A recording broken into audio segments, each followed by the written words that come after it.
बरीचशी तरुण लेकरं आज चुकीच्या मार्गावरती जात आहे आणि चुकीचं जीवन आपलं जगण्याचा प्रयत्न करत आहे. योग्य ते मार्गदर्शन नसल्यामुळं वाईटाच्या मार्गावरती ते लागलेले आहे.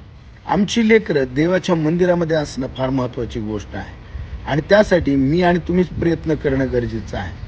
नीतिसूत्र याचा 22वा अध्याय आणि 6व्या वचनामध्ये जर आम्ही पाहिलं तर असं म्हटलेलं आहे, मुलाच्या स्थितीस अनुरूप असे शिक्षण त्याला दे, म्हणजे तो वृद्धपणातही त्यापासून परावृत्त होणार नाही. जर आमची लेकरं देवाच्या वचनामध्ये राहावे असं आम्हाला वाटतं, तर आम्हाला त्यांना योग्य ठिकाणी पोहोचवणं गरजेचं आहे आणि ते योग्य ठिकाण आहे देवाचं मंदिर, ज्या ठिकाणी देवाचे वचन त्यांना ऐकायला मिळणार आहे.